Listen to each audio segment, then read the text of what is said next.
Hi everyone, welcome back. Today, let's talk about diversity in the workplace. Listen, if you haven't already heard, Generation Z, the youngest generation right now, they're coming into our workplace today. And the thing that's most interesting is that it's going to be the most diverse generation of workers we've ever seen. Now, with that diversity comes a really open mind, which means they're more accepting of orientation, race, and different viewpoints than ever before. So this is exciting, but what we have to understand is that we've got to be ready to get and accept this new group of people. Now, when I look at most companies, the way that they handle diversity is that they focus on this annual training event. And what I'm here to tell you is that is just not enough. What we have to create within our companies is a culture, a mindset that accepts people's differences. So what are some of the things that we can do? Well, the first thing is that people have to understand that we all have biases, whether we like it or not. So starting at the top of your organization with your senior executives, you need to get involved in this diversity discussion. Too many times in organizations, I see the senior executives excluding themselves from this diversity conversation, from training, from anything else that's going on.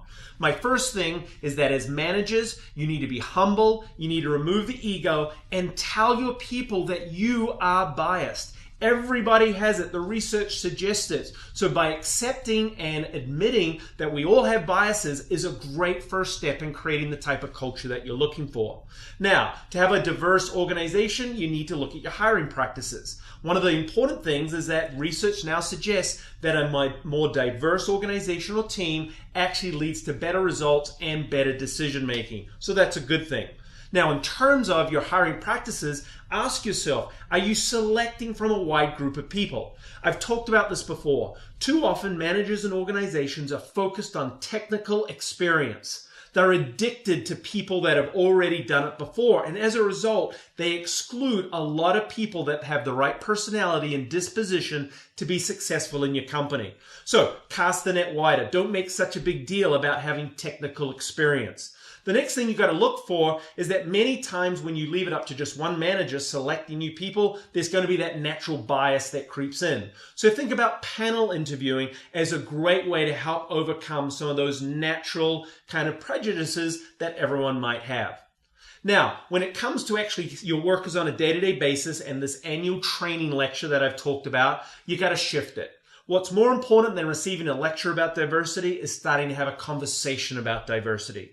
And this is where I think companies are missing the boat. The opportunity to bring employees and managers from different backgrounds and different experiences into a place and just having a conversation is singly the best thing you can do. In the last couple of years, we've conducted a number of sessions, facilitated conversations that started with recognizing that everyone has a certain type of bias and then just getting people to talk about it. Just getting people to talk is one of the most important steps that you can take. And yet too many times I see organizations too focused on that lecture. Change it up. Create the conversation because that's how diversity really becomes real in your organization. And then the final step is celebrate diversity. And this is where managers can have a real impact. You see, managers, we naturally have our bias. We naturally favor certain people. We spend more time with others. We'll naturally recognize certain people over others. You got to break that out.